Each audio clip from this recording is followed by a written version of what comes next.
Hashtag no music, no intro. Another episode of the Saints Block Party podcast. And this time, it's not just Ryan and myself.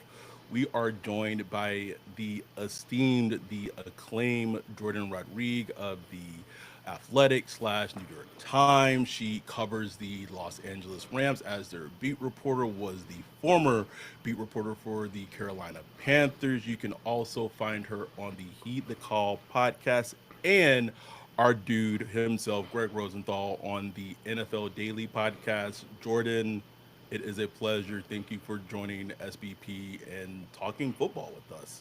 I'm happy to be here, guys. Also, I'm of the understanding that this isn't just nerd football talk and previewing this weekend's matchup, Rams Oh no. Saints, but also this is like a roast Greg Rosenthal session, right? Am Oh, I oh Always. my God. am I clear like My on the favorite assignment? thing. Greg, can you do the Greg impression? Like it's the impersonation of Greg? Who, me? Yeah, you. You know,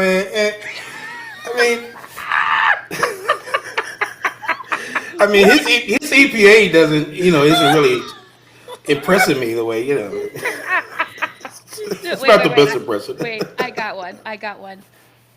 And the Patriots, the 2019 New England Patriots. Was that? I was at It least was I got good. the topic. The topic. It was good.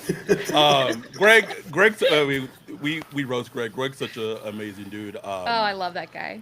I do too. And that's kind of one of the funny things of social media of how like Greg and I like connected. Like we were just like, we connected. We both love football. And they're like, hey, let's have like a dad's day with our kids. And we went and had like a dad's day in Santa Monica, and that was years ago. And now it's developed into an awesome friendship. But before we talk about football, something I wanted to kind of put at the beginning of the podcast and before we go into like Saints Rams and all of the football sicko stuff is we'll have a little Oprah moment if that's okay. Like just a Oh, tiny little Oprah moment. do I have a gift So under my seat? no, for sure not. No, no, no, no, no, no, no. We're too broke for that. Um, but what something I did want to say is that so today is the actual excuse me 3 year anniversary of my mom passing. Wow. Mm. Uh, I remember it like it was yesterday. Saints had just played the Bills on Thanksgiving, and I was in Texas, and I spent the entire week with her, and then the next morning she passed. But like one of the big things that a life lesson that I learned from her as a person is things don't define a person, and people can change, right? And I think the reason I'm bringing that up in this instance is for the longest, and Greg can attest to this. Like Greg vouched to like for me like to like unblock Jourdan because like you were blocked for like the longest time, and I think like you're like a huge testament of uh in my mind. Greg talked to me. I'm like, okay, if Greg messes with Jourdan, if Patrick messes with Jourdan, I know she's good people, right? And the things that may have happened in your past doesn't define you like as a person. And I think I learned that as a life lesson for, my mom taught me that. And so all that to combined, and it's kind of ironic that we're recording this podcast on today. I think it's kind of it means something for you to be on the podcast on today's episode. Yeah, I mean, well, thank you for sharing that. First of all, that's really powerful. And, we carry the people we lose with us forever, don't we? And they emerge sometimes in the most surprising of ways. And it knocks you on your butt for a second when all of a sudden, you're reminded of, you think you hear their laugh, or you remember how they smell, or just little lessons that they taught you along the way. And for me, well, first of all, I'm so glad to be on here with you guys today. And like I mentioned when we were off recording, I've kept up with the show, and I appreciate the community and the welcomeness and just the like come as you are and just come and be a part of some cool football conversation and life and like having each other and supporting each other and if you're a good person and you're kind to others and you're open to the world and to just like being there for other humans, like that's something that you guys just radiate off this show, and that's something that stuck out to me, and something that I try to be. I don't have a perfect Right. past. You guys know that.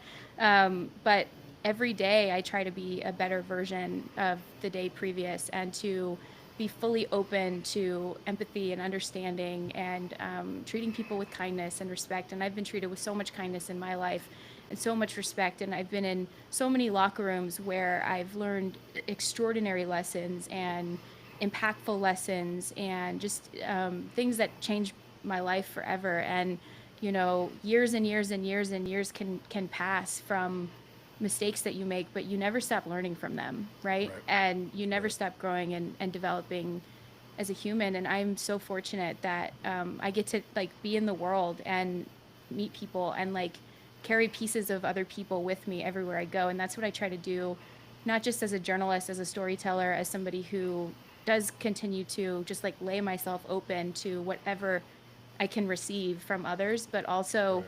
to carry little pieces with me, just like we just talked about. Right. Carry little pieces of everything and everyone, and just try to, be a complete and full and open and loving and kind human to everybody I meet, and to bring them with me on this journey. And that's how I try to do my job, is to try to bring people into football in ways that maybe they don't get to see, because Right. it is extraordinarily impactful. And you have every part of life and humanity and everything, pain and suffering, mistakes, triumphs, failures, refailures again, lessons, learning. You have Mm. all of that in football, right? That's what I love so much about it, Right. is that we can carry that with us, and we can be a part of that sport and be intertwined with that sport in a really powerful way. So, all that to say is I'm really excited to be on with you guys. I appreciate you guys. I appreciate your grace. And I just think that that's a really powerful thing for you to share with me. And I do not hold that or take that lightly. Amen. Great. Okay, so that was our Oprah moment to open the Oh, for a podcast. moment. Yeah. Are we ready to talk just disgusting football conversation, Saints Rams? I will be the biggest dork. Like, I'm warning you. Oh, we know. We know I you know would you dork know. out. We I'm know. so ready. We are prepared. I mean, I would say like Sunday's a big game for both teams, right? For the Saints and the Rams. I think my impression of the Rams, and obviously I do live in LA, or LA adjacent, what have you, is I feel like the Rams are a good bad team, Hmm. meaning Yes. that that they beat bad teams, but if the competition is a little higher, they struggle or has underachieved and not beat good teams this season. And right now, it seems like the Saints are just they were a awful team, one of the worst teams in the league. They have now the Dan Rizzi interim head coach bump, and some of that is a bump, and some of that is he just is actually coaching the team, which was not happening in the past. I go back to the game that I was at with 30 plus of us of the community, Thursday night football, December of the I don't even know I don't even the words I would use to describe what I saw I won't use with in your presence, but it was a coaching mismatch at its absolute highest. The things that worry me about this game is Matthew Stafford, still a good quarterback. Puka Nakua, still amazing. Alante, he basically had Alante Taylor benched last season in that game. And I don't know how the Saints, who now have just a sweat equity defense, like their defense okay, but it's not like great. I don't know what they can do to stop that and to stop Williams, who is a good running back, and the Rams run the ball well, and the Saints have not stopped their running have not stopped running backs all season. Period. Yeah, and you know what though? I think it's interesting because the Rams can be a good, great team. It's just that they're a good, okay to medium to bad team on offense, especially. And then when they face a running back who's like, larger than 185 pounds, because they get in their own way so much, right? And this has been reiterated since week one. And there was injuries at the start of the year, right? Missing Cooper Cup, missing Puka Nakua. But even when those guys got back on the field together, and then they had all but one of their linemen back, their starting linemen back, because they'd also dealt with missing their left guard and then missing their right tackle at various points. Their left tackle was suspended for a couple of games. And they, even when it was all together, it still didn't click, even though a lot of those guys had indeed gotten time together in training camp, in OTAs to try to figure this out. And a lot of it, and they just kept coming back to the same word: execution, execution, execution. They didn't think it was coaching. Sorry. I know, right? It's the most Sorry. classic, Oh my like, God. cliche word. And but they didn't think it was coaching. They didn't think it was play calling. They didn't think that it was anything wrong structurally. It's just that they thought that they felt like they were messing up on certain details. And I had to ask, this week, because again, it came up again, and you hear the same thing over and over and over again when a team loses a game, and Oh, we know. yeah, Seven, right. seven I'm straight. like, not to like take you to a dark place or anything, but Oh, yes, oh, we're yeah. good. Like they, I almost wondered, you know how like the cliche and the football cliche is like, oh, turnovers come in bunches. Well, I tend to think that mental mistakes do too, and you get stuck into a pattern, into a rhythm, and into a rut so easily, especially if you are an aging offense at certain premier positions. And if there's a chasm between the experienced players and the young players, and you haven't quite met in the middle yet. And so that's what I think is happening to the Rams right now. So this could, I don't know what version of the Rams you guys are going to see in New Orleans. I have no idea, because if they don't get in their way, they can go out and beat the Brian Flores Minnesota Vikings, right? By 10 points. If they do get in their way, they can get, their butts absolutely stomped by the Arizona Cardinals and the Philadelphia Eagles, two good teams, but they could hang with good teams if they're not in Right. their own way. It's missed blocks, missed calls, pressure that doesn't get picked up. Kyron Williams fumbles for a fourth time against Philadelphia on that opening drive. Those types of little things for their offense. Cooper Kupp maybe is a step slower than he used to be. Like those types of things that it just kind of compound. And that's sort of my running theory is I want someone to blame. I'm a journalist. Like I want to find the story to write who is at fault. Like I want to do this. And that's actually it's a collection of mental errors that all pop up at different times. And if those Rams show up, then this might be a weird chaos game. Yeah, it's so interesting because, after the Rams season last year, I kind of looked at them as this team that's reset, kind of on their way to trending back up. They had like they had a solid season last year. They weren't perfect, but you could see the talent, the young talent coming. And they had a good draft, drafted a lot of good players. They looked good in the preseason. So I was thinking like, okay, this is a team that is going to be trending up. Got hit with a ton of injuries early in the season. And it surprised me that they hadn't turned it around yet. Hmm. I really would have thought that by this time they'll be hitting that mark, and maybe that could still happen. So do you attribute that to just that and youth and age, like you say, where you got some older veterans that's kind Hmm. of on the end of their career, and you got these young guys on the D line and all over that's trying to find that consistency in playing in the NFL? Yeah, they're in between identities in a couple of different spots on this roster, and you said it perfectly, where like they have one foot in the previous era of their team build, right? And that's Matthew Mhm. Stafford and Cooper Kupp. And then they have another foot in the new build, which is two draft classes in a row full of starters, including surprising, Must be right? nice. Right? Yeah. I So wish. so let me that prompts it. How are things going in New Orleans? No, but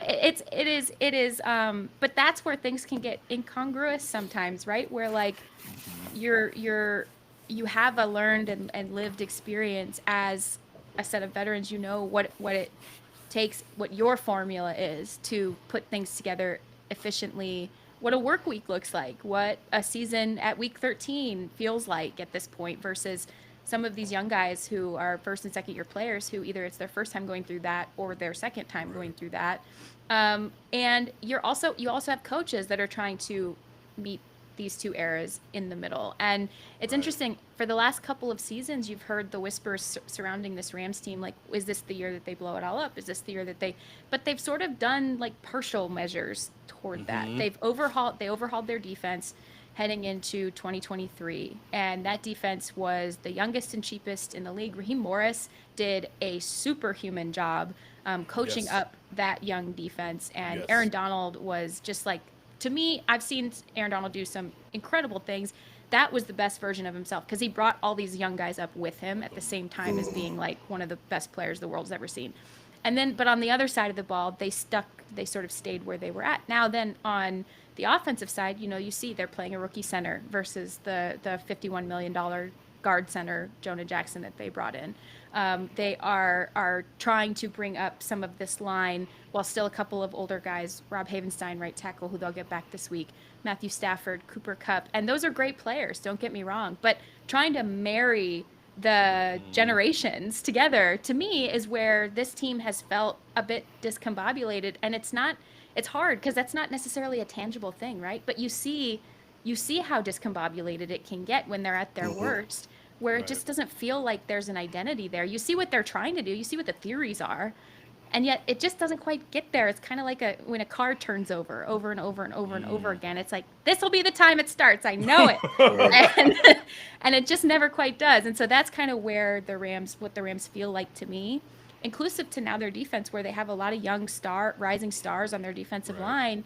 But the second and third levels are still an issue, where they've tried to marry, again, really veteran players, cheaper, and Darius Williams, who was not necessarily a cheap free agent acquisition, but cheaper free agent veterans with like a very young front, thinking, okay, that'll help these young guys grow up. Well, the young guys grew up, just like last year, the young guys grew up way faster than they expected them to. Right. And now it's like, okay, now we're trying to balance and blend eras of football again together, and eras of experience together. And it just, sometimes when it works, it really, really, really works, maybe for like 3 drives on offense, and certainly some of these games on defense that we've seen in totality. But when it doesn't work, you really just feel, like I said, that stickiness, like that car turning over. Yeah. It's fascinating to me because I want to preface this by saying, for 2 completely different reasons, I feel like where the Saints are and where the Rams are, at least at the quarterback position, they're reaching the same nexus point to some degree. And what I mean by that, and I don't want people to be like, oh, Adam's out here comparing Derek Carr to Matthew Stafford. I think anybody who follows you knows that you are not doing that. That is very true. Like one of our earlier podcast episodes, even before like our brand and our name change, like there was such a contingent of people. This is when Matthew Stafford was still with the Lions. Like people on Twitter were just like, oh, I don't want to give a 1st-round pick for Matthew Stafford. Let's just roll with Jameis Winston. It literally caused us to do a podcast episode of like the just lunacy of it. But I digress. But it just, with the Saints, is different because I believe it was Lindsay Rhodes today on Blue Sky and on Twitter. She like posted or tweeted, skeeted, what have you, like Derek Carr's like stats. Shut up, Brian. Derek Carr's stats, right? And if you have just watched Derek Carr, especially for us as Saints fans, for us, like when the season's like maybe done and there's no chances or playoffs and there's no like pressure, like that's when Derek Carr shows up. It's like, oh, I'm Derek Carr season, baby. Ready to go. Like the cake comes on, right? And we heard this all of last season. Oh, just remember this 5-game stretch Derek Carr had. Like it was just amazing. It was against like, but then people like don't put into context. Like it was against like the Giants. The good team that he beat in that stretch was, I guess, the Colts were semi-decent good last year, and the Bucks in the last week of the season, and they went on to obviously win the NFC South in the playoffs. But like everyone was like leaving out the Rams game and like leaving out how he looked in the Rams game. It feels like that's already kind of started a little bit this season since he's come back from injury. And then with the Rams, Matthew Stafford, Hall of Fame quarterback, question mark? That's a completely different conversation. But a former elite quarterback in the league, but he is aging. He's played well at Spurs this season, still makes ridiculous, amazing throws that not only, but very few people in the league can make. But it seems like both teams are heading into this place where they need to start looking at what the future of the position looks like. I put up Tinkathon just because I was curious in terms of like where the Rams are, and I believe like they're like 16th in the draft as of right now, and the Saints are like 9th.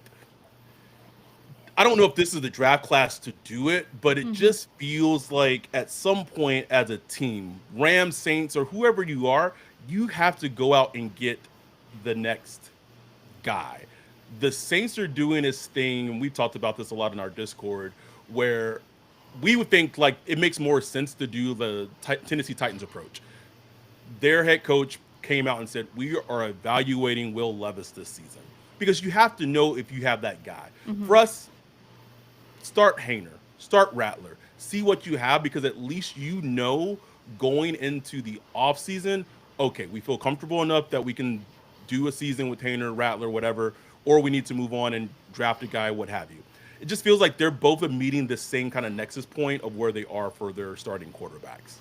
Yeah, I love the parallels there too because and certainly they're not alone and this is like you mentioned this is not to me. We still have I think we're going to get to rookie quarterback or incoming rookie quarterback season and like it's going to be like this guy was good the whole time and we saw it and you didn't and it's like no in November nobody was saying this but okay Yeah, like go off Yeah, kind of a thing but happens like every year. yeah, every yeah, year. and so it's like, there will be someone it will probably be an anomaly to have yet another class like we've seen a few years back where Right. immediately you knew that like none of these guys are going to work out and then now you see like the Sam Darnolds kind of find their way and you see some of the Yeah, the guys find their way but like I think people will be not more cautious when selecting quarterbacks because it's always go get the quarterback Right. if you think there's even a shot that he works out like go get the quarterback. But what is interesting and where the parallel stops is that there is uncertainty now with New Orleans and what the culture will look like with a new head coach coming in yeah, and what that head coach will want to do versus I am fairly certain now, nobody hold me to this please, but I'm fairly certain like Sean McVay would rather like walk into the Pacific Ocean than bring a rookie up from the ground up. I think he likes having a quarterback who's already seen a lot of and it might be like an old rookie, right? So let me hmm, hedge a little bit. Like I think he'd rather have like an old rookie come in if the time comes and Mm-hmm. when the time comes to eventually move on from Matthew Stafford, an older rookie who's seen a lot of football, or somebody who is like, you hear whispers before Dak signed his contract. It was like level of experience, somebody who is mature, who plays the position, at a high level. You saw this when he went out and traded for Matthew Stafford. This is the type of like experience level because he doesn't want to reverse course and restart yeah, in offense. It's already set. That's already in. Right. There's 8 years of this language, this Mm-hmm. alphabet that they've spent evolving over that time. And it's like, okay, jump in and start at the letter J, not at the letter B. Like that's what they want organizationally. And they will have already a core of young players who have developed enough to the point where you can plug a more experienced player, not an old player, but like a more experienced player maybe in and just go. Now, New Orleans, I'm so curious about. I think that New Orleans would be such a fascinating study this offseason because Oh first, boy. got to get the head coach, right? Got to figure out who that's going to be. And then what does that head coach want to do? What, like you said, the Titans are doing and run out a year of evolution and get a full draft evaluation season underneath himself and then also whoever his selected and preferred scouts, senior scouts, pro personnel people are in that building who it will develop those relationships with who he'll be able to trust for those evaluations and get a full year with those people before making that massive franchise altering decision. And it is Right. really the choice. Getting it right can fast forward your entire process. Ooh. Getting yeah, it wrong can set you back, and getting set back even a year in this league, you guys know, it sets you back 5 years in yeah. real, like, it's like the reverse dog years or whatever. It's like getting it wrong, getting the quarterback wrong, even for 1 year, sets you back so much further behind everybody else because of how fast this league changes. It's I'll amazing. Good. I'll let Ryan go. I just wanted to add this point where you're talking about Sean McVay and what he wants. When you were talking about that, you pretty much identically described Sean Payton and Bo Nix. Old rookie. Yeah. Oh, like literally though, Yeah, like a rookie who played played a a lot of lot of games. football in college, was a very heady, smart quarterback, and yes, his rookie season started off rocky, but like Sean is look what Bo Nix is doing right now in Denver is impressive, especially how he looked even back to the Thursday night football game that he had against the Saints because he looked like he was like almost like not playable. So I think there's a lot of similarities in Hmm. terms of just what they're wanting from the quarterback position. But I'll let Ryan to kind of take the next piece. I just wanted to add that. And Yeah, forgive good. me, Ryan, I'm so sorry, but the Raheem Morris and Zach Robinson, who's bringing over evolved elements of Sean McVay's playbook, well, they wanted Kirk Yeah, Cousins, who has seen a lot of football. Hmm. They yeah, also wanted an old rookie who's seen a Interesting. lot of yeah. football. You know, Yeah, it's that's like true. That's true. that's I think going to start to be a not so subtle characteristic of this. However, this I tree is sort of mean, pollinated outward. Yeah. might Rams be interested in a used Derek Carr, like maybe? Oh my! Can a brother hope? Can a brother Please, hope? please, Sean, help us out. Help us But out. yeah, but one thing that's always interests me is I wonder how does the NFL picking apart Sean McVay's coaching tree every year. How does that affect him? Because he always seems like he's promoting guys and telling guys he wants them to go out and get jobs and all that stuff. But geez, I mean, every year it's like two or three coordinators going out the building where you can't even like he can't even keep the same passing game coordinator, offense coordinator, or even defensive guys for more than 2 years. How does that affect the Rams? Yeah, I think one of his defining skills is less so like the offense that he has built, along with a lot of help from a lot of those people who have come into the building and then left the building. Um, but how he can identify certain qualities in the coaches he wants to bring in. They have to be able to hold and develop an enormous amount of information in a very short amount of time for him. They have specific defined roles where, like, the quarterbacks coach, for example, could be doing a lot of tendency breakdowns, could be doing red zone work, could be doing certain things versus specifically just working with the quarterbacks and uploading game Right. plan to the quarterbacks. The offensive assistants, the pass game specialists, it's like, and it's competitive. I mean, you hear stories from that building about, like, in I'm talking about staffs from years past where it's like someone's office wasn't right next to his, and that was a whole thing. It's like it's competitive about, Mhm. like, because the pace at which he works, it's very demanding, and I think he's very good at identifying people who can match that pace and then shedding people who maybe are better suited for a different pace. You saw this with different staffs that he had, that didn't necessarily work out, like 2022, for example, when they had a really bad season. So this the other thing that they do that's interesting is, and I think it is probably maybe the biggest advantage that I've recognized in how an almost entirely new staff some years onboards and then gets right into it without seeming like they miss a step and in fact move forward. Even when this team is dealing with longer and longer seasons, like this has been a playoff team for the most part through his tenure. So you're playing deep into the postseason. You're missing the first hiring waves. And Yep. so then you're pulling from different resource pools than other people are because you are missing those first hiring waves, because all that's happening at, like, the Senior Bowl, where the Rams are going deep into the postseason. So Right. they're not necessarily in those places where you're making that you have the same like group of people to, like, interview and interact with. Yeah. What they have started doing, and this, they're, like, now I know, renowned for this, where they don't go to the Senior Bowl just by principle. They don't go to the combine by principle, their nature of their draft and scouting strategies. And I spent the last year previous to this season, I spent with the scouting department for a series I did called Finding Rams, where I basically was, like, shadowing them through their entire draft and talent identification process leading up to this past draft. And one thing that I felt was maybe their biggest advantage on the coaching side is they don't send, because of the way that they've redefined some of their scouting processes, they don't actually send coaches on the road in the spring to pro days. They don't really send them, like, the special teams coach goes to a bunch because he's looking for backup linebackers and backup safeties and backup guys who are going to be on special teams. But for the most part, offense, defense, they're in the building through those early months of, like, right at the end of February into March. They don't go to the combine. They're in the building. And what they're doing, and I literally walked in the building one day and I saw this assistant carrying like 10 of those, like, giant binders, and it was all run game systems from every other team in the Wow. NFL. And it was like, Wow. that's what they're doing. They're studying things as a staff. They're Mm, pruning the current offense. They're changing different things. I sort of call it, they laugh when I use this word, but I sort of call it like their own little incubator where you see Yeah. so many other teams will send their coaches, almost every other team right. will send their coaches Yeah. on the road during that time.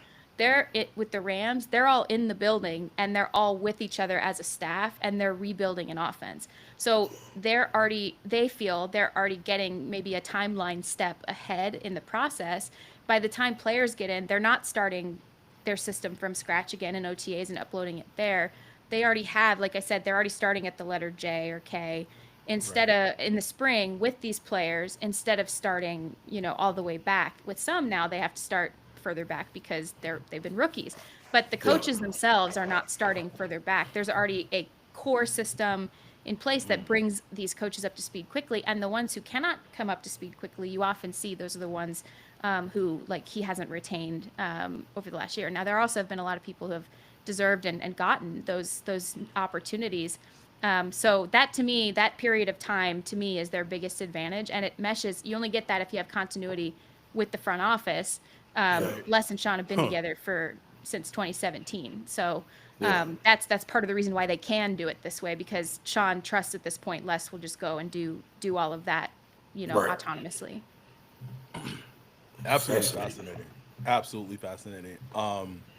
I want to follow up to kind of what you were talking about with the Saints and their decision that they have and head coach and all that. But let's take a just our quick break, hit from our sponsors, Underdog Fantasy, and then we'll come back and just talk more team building. Like, yeah, we'll finalize talking about the game, but like the team building, the draft, front office, like that's what we love. And so we'll come back and talk about more Yeah. of that after the break.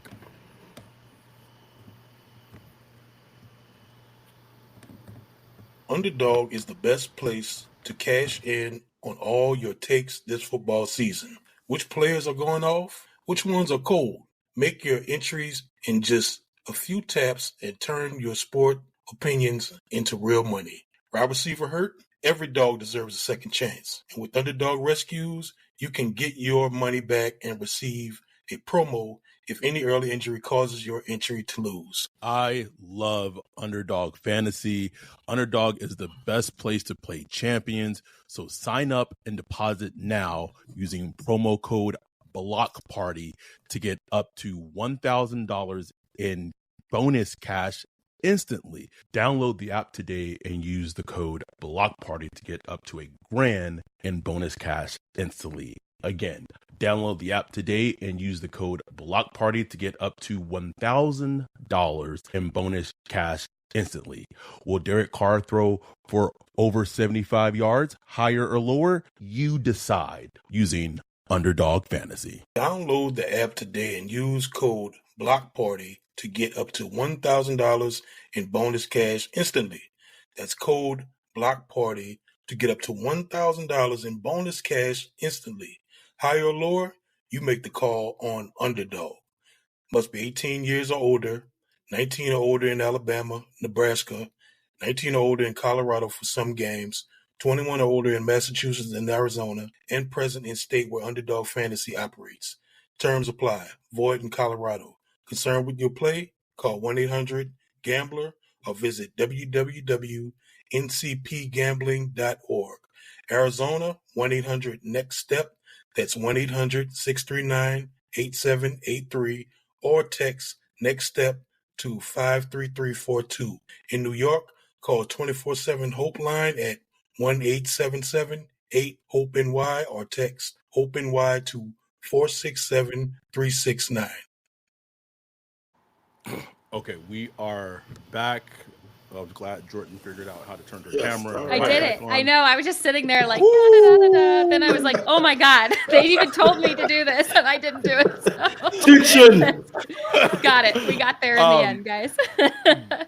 Getting to the game really quickly, something that is, if you're just a football sicko, the matchup to me that's going to be football porn is Fuaga versus Jordan Verse, or Jared Verse, excuse me. You have two rookies who are having, Jared Verse is having an unbelievable season. that's a whole nother conversation that Ryan and I have talked about with Jared Verse in terms of a prospect because we'll get anyway. But what Fuago was able to do against potential Defensive Player of the Year candidate Myles Garrett in that Browns game, we've seen what Jared Verse has done throughout the season. They're both rookies. Like that is just mwah, like that's what you Hmm. want to see on Sunday if you're a football fan. Yeah, I'm really excited. I think that it's been fun to watch Jared grow up basically because he's on the verge of becoming like a superstar here, right? And that's like I don't say that lightly. No, And I'm no, it's sorry. just I'm sorry. I know no, that's like vinegar and the no, like it's not. salt and like baking soda and everything is pouring in the wounds right now and I get that. I know. But It's just for us, like it's so funny because prior to the draft last year, both Ryan and I watched him, and we saw his talent. But I think Ryan said it best. Like we liked him as a prospect, but he looked so similar to previous Saints defensive ends that they drafted, like Marcus Davenport, like Peyton Turner, where that we were just like, No and thanks. he's been like the exact opposite of that. yeah. Exactly. Yeah. And you know what? That's okay. It's like we never know until a couple years from now anyway, right? So but it just he has the presence. He reminds me like and he and I have talked about this before where he actually reminds me a lot of Jalen Ramsey when Jalen was here because he cares so much about his teammates and about getting it right and about doing the right thing for his guys and about listen like he's so coachable and that was a huge misconception by the way about Jalen that drove me nuts that it just and that he wasn't and he really was he liked to be pushed he liked to be challenged and Jared is Right. the same way and he'll also let you know exactly how he's going to beat you and then he will beat you in that way and that Yeah. is where like A they needed dog. that personality that presence on the field and it's so striking sometimes that it's coming from like such a young person right and so I'm so excited for this because it's been fun watching him put pieces together step by step. There were times early in the season, and he would be the first to tell you, where he'd overplay his rush or he'd really want to try to make a play versus thinking about the collective, right? And that's a thing that most young pass rushers struggle with at certain Yep. times during their career, whether they're rushing from the exterior or from the inside. Like Braden Fisk, his counterpart, also, their second round pick had that same issue where they would want to go make a play so badly that they would overcommit or they would bite on a play action or they would do certain things. You saw this against the Eagles game because Sure this did. was a primetime game where they needed to earn the right to rush the passer and they needed to stop the run. And instead, a couple of those young guys, they would overplay and then suddenly be out of their gap. And that's when Saquon Barkley would just destroy them. Or they would overplay the rush. And, that's one thing, though, where I think it bodes very well for Jared. And it will be very fun to watch this matchup on Sunday that he had a game like that against Jordan Mailata, where yes, he had like that viral moment where like he picked him Right. up and put him Yep. down, and I was like, Hmm. oh my god. But at the same time, like he had a lot of plays that he would want back, and he overplayed some things, and they allowed Jalen to escape contain sometimes, and those different types of things, gap accountability, and that's where this is going to be interesting because the Saints are going to try to make him bite the play action. You know that already. This Yep. is like 100%. Kubiak City, right? Like Yeah. that's like exactly what they're gonna do. Derek Carr, that's what they're gonna try to do.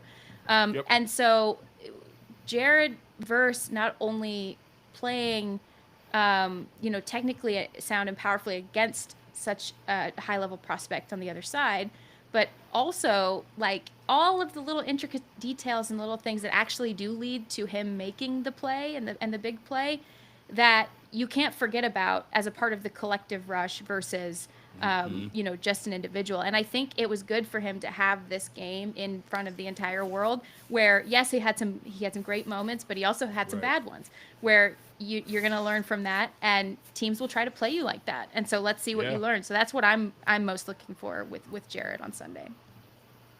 Yeah, no, it's going to be so fascinating. I remember listening to you on NFL Daily, and you were talking about you guys were talking about the Saints, and you talked about how the Saints kind of missed an opportunity a couple years ago. I guess around when Sean Payton left or whatever, to, just do a reset, just do a full reset, rebuild. And, while the whole NFC South was kind of in shambles also, Atlanta and the Tampa Bay Bucks and all this stuff were going through their things, the Panthers, obviously. I just wonder, what were your thoughts, just as somebody on the outside looking in, just of the Saints, how the Saints operated these past couple of years, since Sean Payton left? What's been your kind of viewpoint? Yeah, that's a great question because when talking about that, this summer and into the early fall, like for me, it was about the coaching, like the head coach, and then also the quarterback. Because I think that we saw this. There were certainly and still are skill players that are phenomenal and Right. like ascending in many ways too, or they've still got it, such as AK, right? Or like, on the other side of the ball, this defense showed that they wanted it so bad. And I just feel like so often winning in this league is about finding the team's pace, finding especially the pace of the premier player, what they need when they're ready to win, and building around them. Or when you have ascending players in certain areas and then players who are ready to go and ready to roll and ready to win games, how can you match the correct coaching and coaching overall coaching staff, particularly the top spot, with maybe a couple of like removals here or there, or then a different decision potentially at quarterback. Now, I'm not going to be the person, and I would be far from the person who'd be correct in saying like, oh, they should have done this instead, or these two decisions existed and they should have gone that way, because hindsight is always 2020, right? But I Right. just think to me this has felt like a team where, God, they're so talented in so many different like flashpoint areas, right? And then you can also see where, okay, this might be it, the maybe the second to last year or the last year, like they've still got one more ride and then on this or whatever. And Hmm. those are tantalizing, and those are places that are great, sure, but it makes you feel like maybe you can preserve more time or get more out of the continuous group if you get positions like the quarterback completely correct, or if you get or you get roles like the head coach completely correct. And I think that's where you want floor raising and median raising personnel in those spots. Status quo when you have certain elements of your roster that are aging, and then other elements that need to continue to develop and ascend to meet exactly the stars where they're at, or the established stars where they're at. Like you have to have then people around them structurally who can bring that all together. Often those positions are the quarterback and the head coach, and I just didn't think they necessarily hit that point, as you can kind of see, because they already made a change in one of those spots. Yeah, one of those So, spots they and I have. know, I know that that for you guys was a long time coming, but um, that I was won't rehash. I won't rehash. I no, see. it's okay. I, That was the battle. I think as Saints, and getting back to your point about like the head coach that you were making, what's going to be the most fascinating thing about the Saints going forward is what happens with Mickey Loomis as general manager, because we, for the first time this season, Gail Benson has been a pretty passive owner. She's let Mickey do his thing as GM, and kind of essentially took his word as bond of what he was telling her to be factual, which may be a plus or negative, depends on how you look at it in terms from an ownership perspective. Her stepping in, excuse me, and was collecting intel from the players and the personnel people on Dennis Allen prior to her stepping in and firing him mm-hmm, was very telling, because that was the first time since she's become owner that she used her power as the owner, kind of similar to like what Woody Johnson did with the Jets recently, of saying no, this is not working, this is not what we're gonna do, leading to Dennis Allen being fired. I've said on this podcast too, the same type of intel that she was gathering on Dennis Allen, she also at the time was gathering the same similar type of intel on Mickey Loomis as general manager. Now with the Saints, it becomes tricky and sticky because he's in the will, but wills can be changed, as Greg Rosenthal has said.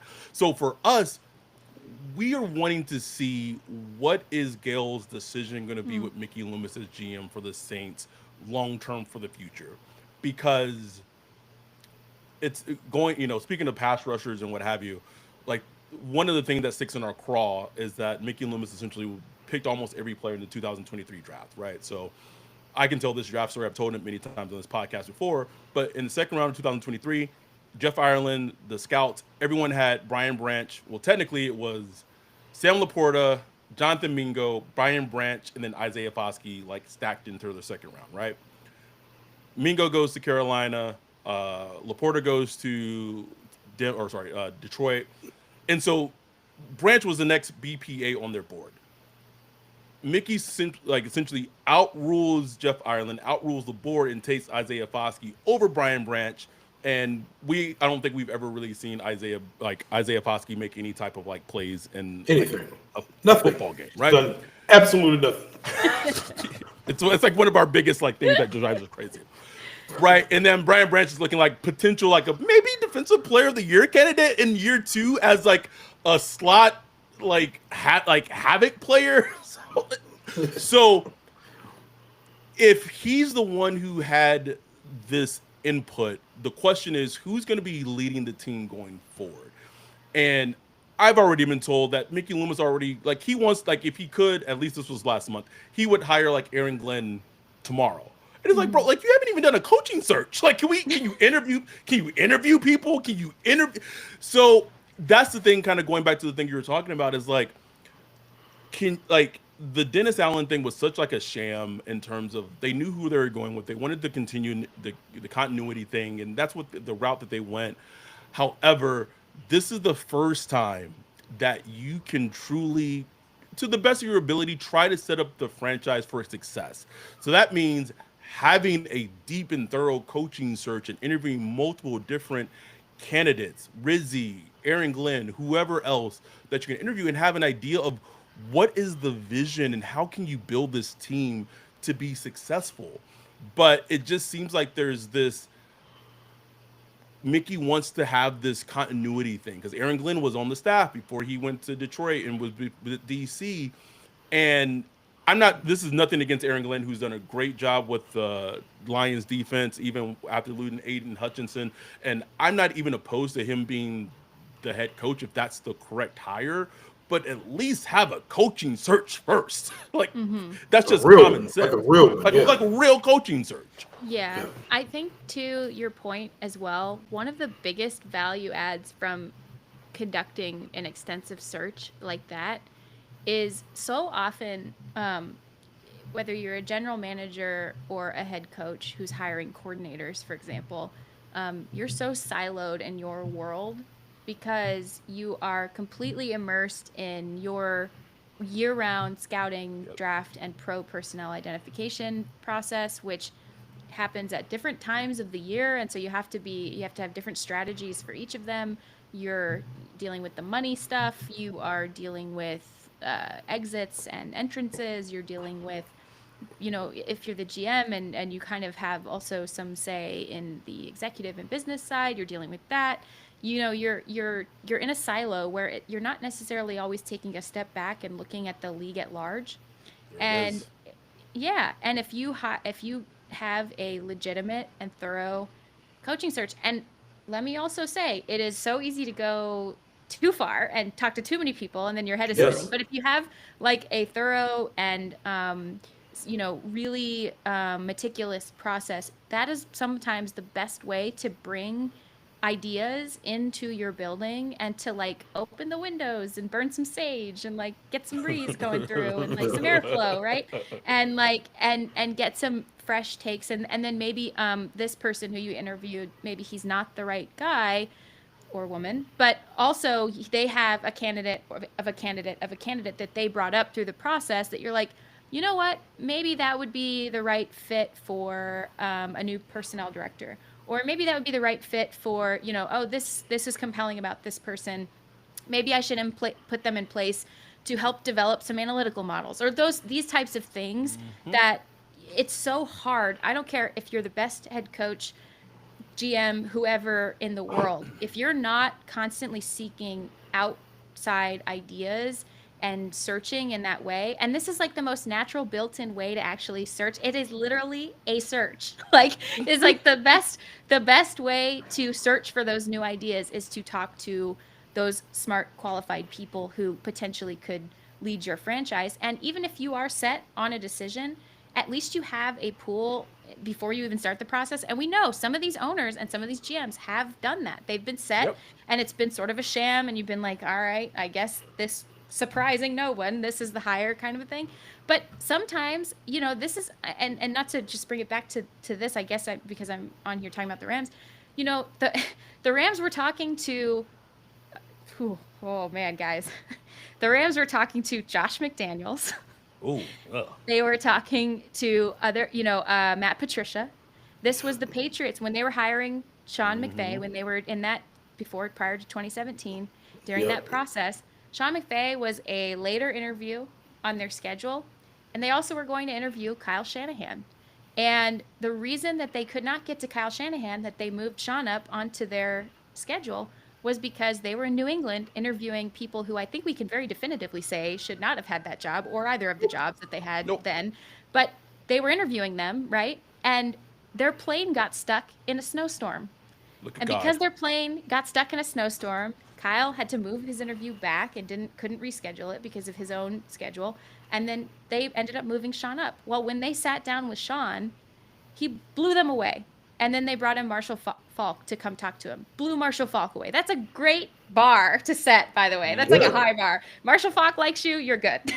And so, but like this is how you have to be open to that. You have to be Yep. open to Exactly. fluidity Thank you. and the universal you. arc and chaos and sometimes interesting and crazy things that happen. You cannot be so rigid.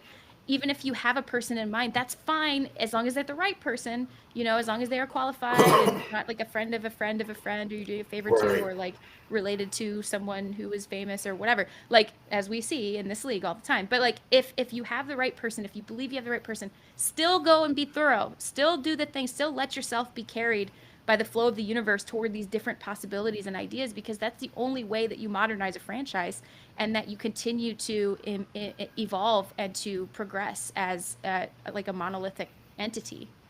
Yeah. Listen. Go ahead, bro. It's my soapbox. No, I was just Sorry. saying.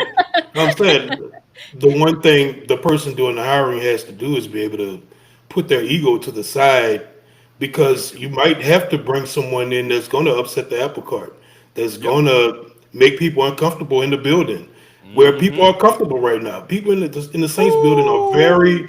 have been Comfort, very bruh. comfortable for a long time now, since through the success of Sean Payton, and they just wanted to keep that going. And so now we're hoping that they just bring in somebody that can come in. I'm not just saying come in and fire everybody, but Yeah. just a fresh look, like just a completely fresh look from the top to the bottom on what does this franchise have to do to become a contender, not just compete for the NFC South and da da da da da. An actual contender year to year. That should be the goal. Like that should be the ultimate goal of every team. And we don't feel like that's the goal right now with the current, organizational structure. It's more like let's keep our jobs. Mm. And 100%. And then kind of following up on your Ram story, the same thing not just, but recently happened with the Vikings. They were so set on hiring Jim Harbaugh. Like they were just like so set, and then Jim Harbaugh goes in there, puts his feet on the couch, and like it's just drinking daiquiris, and like he has it all made, and they were just like, oh, like maybe now. Listen, Jim Harbaugh is a fantastic coach, and I think he would be a fantastic coach because he's a program builder, no matter where he goes. But like he went in and he kind of bombed that interview because he just pretty much thought like he had it in the bag because he's Jim Harbaugh, right? And then they had to shift off that, and they had to bring in other people. They interview Kevin O'Connell. He blows them away, and Kevin O'Connell has been a young, fantastic head coach. Kind of a bit of a. Me and my girlfriend watched Receiver, a bit of a hat fisher, a little bit, just a little bit, bothers me a little bit, but do you, Kevin? What is a But head like, I mean, he wears like a hat, but then like he takes his hat off, and it's like the Oh. situation isn't, like he hat fishes, bro, like he hat fishes. Anyway, you never. Now I understand. That took me way too long to. I was like, But I'm tracking. I actually am the same. Just saying, like go back and watch any Kevin O'Connell like whatever, and he's like usually always like wearing a hat, and Kevin like he's handsome, he got the little jawline, looking nice, and then like when he takes the hat off, it's like, hey buddy, hey Yes, See what you sir, did there. You know what? Hey, That happened to me at the grocery store this morning. Oh my God. I always wear a hat. I'm a creature of habit. I have this one athletic hat that I always wear. On Tuesdays I go into NFL Network to record with Greg, and they do the whole like spiel, like you have to be presentable, you're going on TV, did you shower today kind of a thing. And so like and so I'm not wearing a hat, and I went into the grocery store this morning. I ran into my neighbor, and she was like, you know, the thing girls do. oh my, I oh didn't my God. recognize you. You know? Go, girl. You're so brave. Just being out here in the wild with no hat. Like, who are you? So brave of you, Jordan. But you know that like that, you know, like that gesture that Yeah. sometimes Like, we would do to each oh, other, like that. I didn't even recognize you. I'm like, well, Oh, I'm I'll not just wearing say my bye athletic now. hat. I'm Thanks. sorry. Apologize. But all that tangent to say is that because the Vikings were open-minded to something different, and Kevin O'Connell has been an amazing coach in this league, and it has had Vikings teams that have pretty overachieved. I think we can say like have really overachieved and has built a really amazing program with the Vikings. I'm going to ask you one more question about the game, and then we're going to get you out here because we're going like an hour. We didn't mean to keep you this long. Also, yeah. I just noticed that it has been I had no idea. So that's just a testament What we to doing? great conversation. We So just we just Great just talk conversation. ball. Just talk ball. Um, if I'm the Saints, I'm watching that Rams game they had against the Eagles, and I'm thinking, okay, we have AK, yeah. we have a Taysom Hill. Maybe that should be the game. I mean, that should really be the Saints' game plan against any team they go against. But especially seeing what the Eagles did to the Rams, you would think that the plan would try to be to emulate. They don't have the same offensive line, but to emulate that plan in terms in terms of trying to play bully ball against the Rams' defensive line and their defense with Taysom Hill and AK. And I think that should be the game plan. And whether they can replicate it like the Eagles did will yet to be seen. But I just wanted to get your perspective of your thoughts against the Saints' run game against the Rams in their Mhm. front, and also just maybe like a prediction because I'm assuming you're going to New Orleans to watch the game, right? Yes, I am, and I'm very excited. Like I mentioned, just like I love going there. Amazing city, Oh, welcoming, just so much going on. I love walking around and just listening to music and art and life and smelling food, and it's a beautiful, beautiful city. And it's also like awesome. You can just walk right up the street to the stadium and you watch people come out and Yeah. celebrate. And you guys know in LA it's just not the same. Everyone's in their car on the 405. Like, you know what I not mean? the Like, so same. it's Not just the it's same. a beautiful experience, especially when the weather turns like this and it's Oh fall and like, yeah. Oh oh, yeah. you're walking down and everybody is just together and having a good It's a time Wel- and vibe. like It is such a sharing welcome, vibe. food and sharing welcoming. drinks. Yes, it is very cool. And I always joke with my friends and colleagues in the media, like we're up in the rafters in the Superdome in the press box, but it's an open air press box, so I would not have it any other way because you can hear every mood shift of the crowd, even though you're looking it through binoculars like the Yeah. entire time and you're up under the vent, and so like you're just like, oh my Oh, Freezing. God, you know, that like is Catherine. soft LA person right here. Yeah. That has been Catherine Terrell's like stick for I know years. she brings a How parka. She brings a Yeah. parka. I what? love it for her. She's you have to give her some heck for that because like she is so like she A she'll parka? bring You It's know. not raining. my Listen. colleague Sarah, she'll bring like a full on like winter coat for up there, but I respect it. It gets cold up there, but it's such a cool atmosphere. Um so the run game. So I think AK will give them issues with how tough he is to bring down. They've struggled, particularly if the back has gotten to the second or third level. They've really struggled to contain some arm tackling, and a lot of that is predicated by like what we mentioned before. A D lineman up front is out of his gap. It takes what is a slower than usual secondary for this group to react to that and to kind of come and contain and mitigate the damage. And so that's been an issue. That's where I think Alvin Kamara in particular, if they can block enough Right. to get him through and before, like Saquon had like a record-setting game with yards rushed before contact as well, which means his offensive line, as you guys know, was Ooh, blocking their butts off my, for him. And Yeah. must so be this, nice. and he is like one of two MVP candidates in my mind anyway. But like at the same time, you know, he also, like, those guys up front are insanely good. Insane. Insane, Yeah. Yeah, and so insane. it's a little bit of a different strategy. So I think, you know, getting Kamara in space will probably be part of this because they're seeing probably how their inside linebackers have struggled, their defensive backs have struggled at times, and their front basically making sure the Rams will just obviously want to get them into longer second and third downs because they want to rush. Where they still have a ways to go in stopping the run in overall.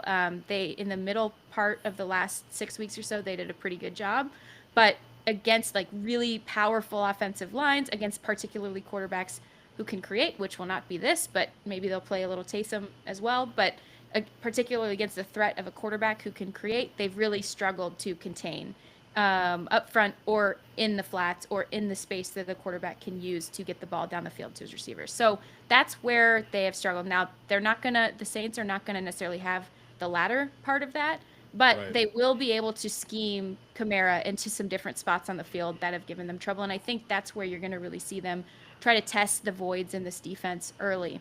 And the name of the Rams game is going to be just play gap sound, as they have been reiterating and just sometimes get away from because they're young. It's like first and second year dudes and they're young players.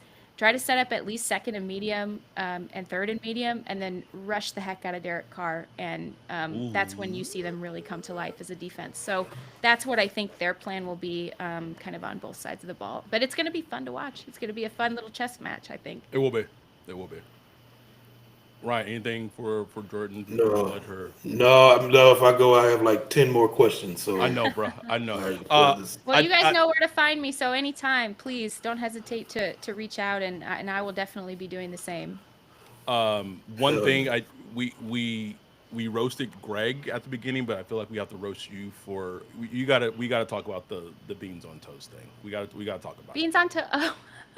I've gotten so many messages about that. Look at Ryan. See, look at Ryan's face. Look at Ryan's face. Toast, man. Beans, Come on. Oh my god! beans on toast. Come on. But it's like this like thick tomato sauce with these beans, and then like a really thick slice of fried sourdough. So this is where it's like, it's not just I'm putting a dry ass piece of toast in a toaster and then dipping it into like an open can of ranch style beans. That is not what's happening here. Like this is you got to give me a little bit here. Like this is not Paint this is the not what's picture for us, happening. Jordan. Paint the picture for us, Jordan. Yeah, exactly. So it's like, it is at least, and I'm very particular about my sourdough bread. It is good for your gut. It is great. It's got live and active cultures in it. It can help you this time of year, especially heading into the holidays. And and this is the same thing, Greg. Greg gave me the same face. You know what? It's fine. It's fine. And We're not judging. We're just understanding. yeah, you're just processing. That's fine. Yeah, I get that's it. it. Yeah. That's And it. so, but it's got to be like a thick slice of sourdough bread, and you pan fry it in a cast iron skillet with like just dripping in olive oil. And so then it's like really got this like crunch on the outside, but it's not soggy or anything, but the middle is still soft, right? And then you spread this like zesty, and you can make it spicy with different sauces, hot sauces, whatever. You can add chopped tomatoes, whatever. And it's like a sort of sweet and savory bean that they come from England in this blue can. But you can I dress the sauce up a little bit, so it's like got more veggies in it and stuff. And that's my complete breakfast in a lot of mornings, especially when it gets cold, because I don't like sweet breakfast. I don't have a sweet tooth, and I have to have like something in my stomach that's like got a lot of food groups in it. And like, I don't want to just load up. I mean, I do want to load up on bacon, but I'd probably be dead by now if I ate as much bacon as I want to. And so then so that's what I do. And then it's like it kind of is, it gets all my complete foods, guys. Yeah. That's not what I was picturing. I just pictured I know. I've gotten smushed- messages. like They're smushed what the beans hell is on wrong with toast. you? I'm like, what the hell? I Or will say. like Go Colleen ahead. thought it was like refried beans on like a white That's bread what I was- piece of toast. That's what I was thinking. Like, No. Are you doing Um, okay, Jordan? But You that doing does sound okay? sad. That does sound sad. If that were the case, better I would need a wellness check, I think, guys. So, betterhelp.com. yeah. Our YouTube chat was like 100% judging you, and then one of our listeners, my dude Jordan said, or sorry, Jake said, if you were going to do all this work, why not just make French toast? But then she just said that she doesn't have a sweet Not a tooth, so sweet that's tooth. what. Not a Listen, sweet tooth. if people in the YouTube chat have a recipe for like a savory, like an actual savory, like I can't do sweet bread. I don't know what it is. I get so because I drink like so much coffee that I have to have some sort of balance. Exactly. So I'm Right. the same way. I'm the same way. So yeah, you so I don't like, can't do. you don't even eat like pancakes or anything. No, I can't do it. Like I'll have sweet potato pancakes, but I can't put syrup on them. Like I don't know what it is. It's just I go totally haywire. And so if anyone has a savory French toast recipe they would like to pass along, I will accept. You And then I know? will replace my sad, apparently pathetic beans on toast Whoa, with whoa, no, this French no one toast. said that. No one said that. Everyone's face said it. It's fine.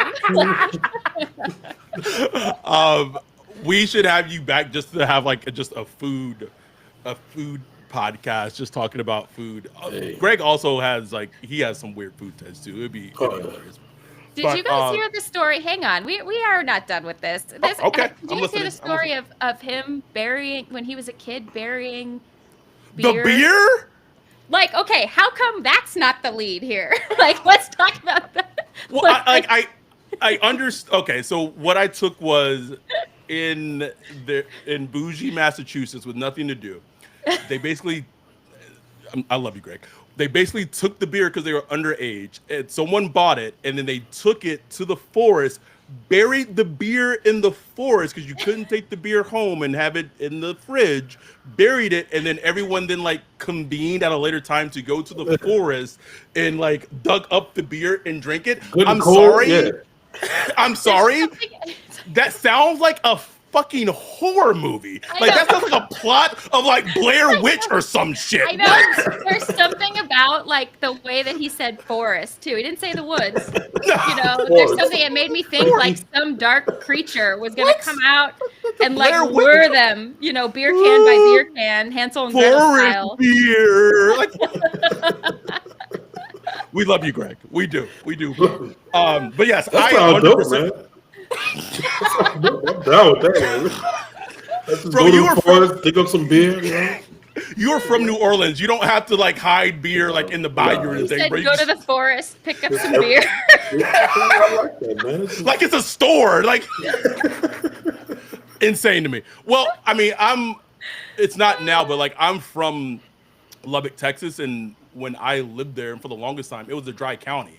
So there wasn't any alcohol sold in like convenience stores, in like grocery stores. So we had to go. Well, I didn't underage drink, but people had to go to a place outside of Lubbock, and like it was called the Strip to buy alcohol, and it was like that for years. So that sounds like some. It's just I love Greg. We all love Greg. I know. In all seriousness, Greg is one of the best people I've met, and it is so rare to Yes. have somebody of Yes. his caliber and brilliance just like be so open with his mind and his information and like how he like brings people into football. Like I have so much, and I hope he's not listening because then he's gonna just like give me hell for complimenting him, you know, and all this. But like he's one of the best people I've He ever is. met, and I He am is. so grateful to like just be in his atmosphere that like because I feel like I get smarter by being around him. So it's just Yeah. it's just awesome.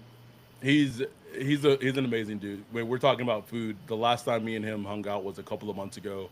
We went to Girl and the Goat, and they were doing like a brunch thing, Stephanie Izard's restaurant, and we went and had a good time.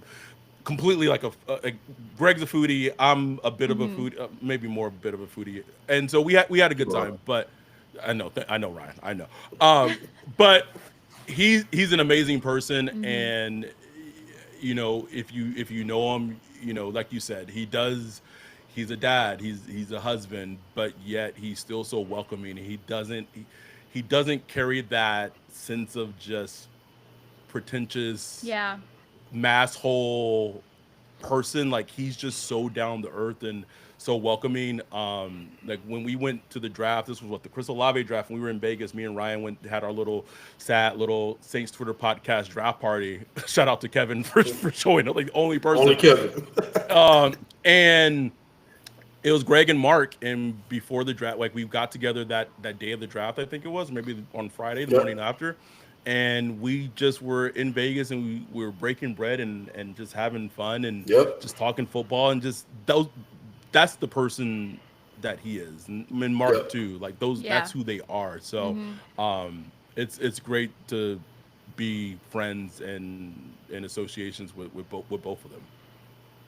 Yeah, great souls. Football needs people like them. No Um, question. Football It needs does. people who, like I told you guys at the top of the show, who build community. So thank you guys for being those people, and it's just very cool to. I felt like time flew. Like I felt like we just sat down and started talking. I had so much fun.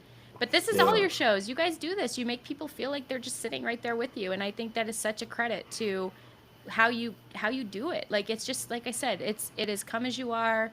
Let's talk ball. You like football, you're welcome. And I know that's football. Smart football people can often like push others out or like talk down Mm, or whatever. And mm-hmm. Yeah. nobody sitting here or nobody that we've just discussed ever does that or would do Ever, that. And I think that's awesome. ever. Yep. Thank you. We appreciate the compliments. It's crazy because we've been doing this for almost, it'll be 5 years in March, which is, oh no, sorry, April, which is absolutely wild, like Insane. wild. But we appreciate the words and just thought of this. Forest Beer and Bean Toast sounds like a great either album or podcast. Like someone should jump all over that. Forest Beer and Bean Toast. Or like the Co- worst band name ever. coming soon to a podcast or album near you. There will be two Jordan, listeners, me and Greg. Colleen might like listen to like a little Yeah. bit Yeah, of just it, out of and like then morbid curiosity. Yeah. Yeah. You know us. You're like, oh, I listen to it. 15 minutes in, Colleen's out. Uh, but thank you so much, Jordan, for coming on. I definitely want to get you back on maybe off season around the draft, like because Please. Sure. that's Anytime. when we like when we light up because that's our season. But thank you for so much for making time and coming on. We really appreciate it. What an amazing episode, and you are always welcome back to SBP. It is my pleasure. Thank you guys for having me for the amazing conversation. I will be back as long as you'll have me, and I'll bring more terrible food takes, I'm sure. So, Just leave the Cannot. bean toast, please. We good. We deal. good. Deal. She won't. She won't. She's saying that to appease us. She's making bean toast tomorrow morning. I will guarantee you.